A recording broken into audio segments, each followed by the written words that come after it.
With us now is former RNC national spokesperson Elizabeth Pipko. Elizabeth, great to see you. Thank you for being here. You know, I went through a list of some of these people and their backgrounds. These weren't just going against the policy of Israel. These were applauding Hamas's atrocities on October 7th.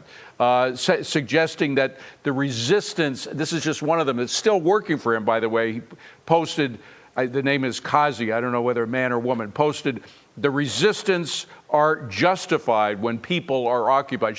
She or he was justifying October 7th. But let's just start with Mamdani himself. He's the guy who stood behind globalize the Intifada, a phrase that a lot of people think we saw play out in Australia a week ago when more than a dozen people were slaughtered by Islamic extremists. He took a long time before he walked any bit of that back.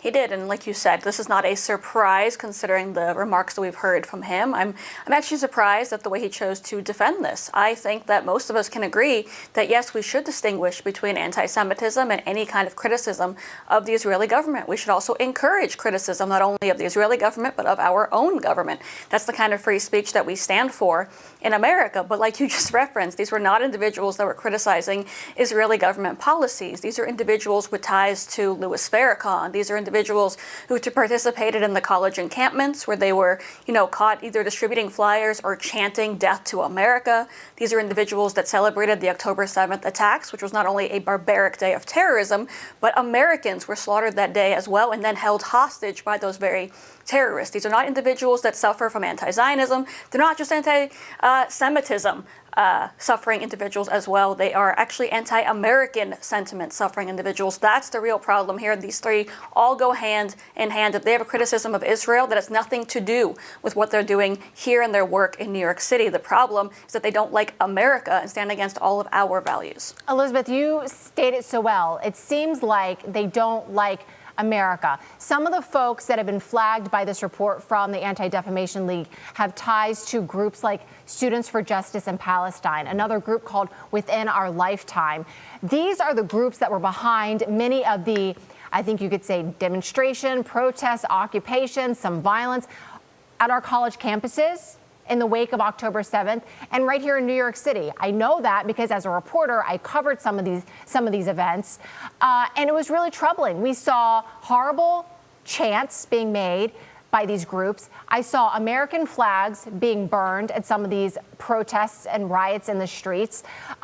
What kind of concern should folks have in New York City knowing that their mayor-elect, who's going to be sworn in on January 1st, is picking people that are affiliated with these groups to help him transition into office? Well, I think the concern for me, honestly, is that folks knew this when they elected him. They voted for him.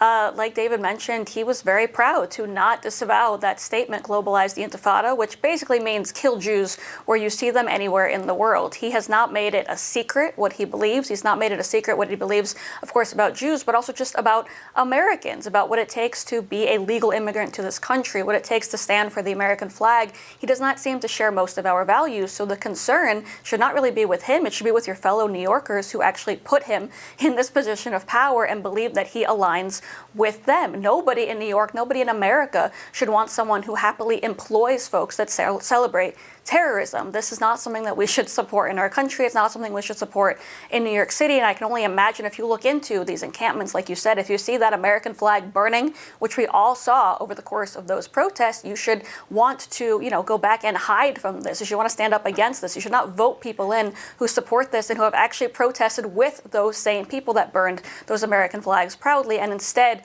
they have elected him into office in one of the most important cities in the world. That is my real concern here. Well, and part of his job as mayor is just going to be able to keep the trains running, keep the streets clean, and keep the streets running. And a lot of these protesters have occupied the streets. They occupied Grand Central Station, one of the busiest commuting hubs in the world. They occupied it several times, and I'm just wondering, the police commissioner that he hired is the one who did a damn good job lowering crime in Manhattan, Jessica Tisch. She may come to blows with him over the rights of people to close down the streets that he's supposed to keep open. I can only imagine that that's what's going to happen. Like you said, Commissioner Tisch did an incredible job. People are very, very supportive of her in New York. I've heard nothing but positive reviews. So it's going to be very strange to see that happening. We all support peaceful protests. We all want that to remain a core American value, but nobody wants folks in the streets that are actually terrorizing those just trying to go about their day or making it feel unsafe for Jewish Americans, for example, to cross the street or go into their college classrooms, because that's what was happening over the course of the last 2 years. I'm going to be very interested to see that fight take effect, but I can only imagine, considering those that put Zohran Mamdani into office, he will stand with them before he will stand for the safety of New York. When quality of life deteriorates, people have a way of going against their ideology in favor of their kids being safe and themselves being safe. Elizabeth Pipko, great to see you. Thank you very much. Enjoy Florida. It's cold up here. Merry Christmas. Thank you. Thank you. Merry Christmas. Merry Christmas.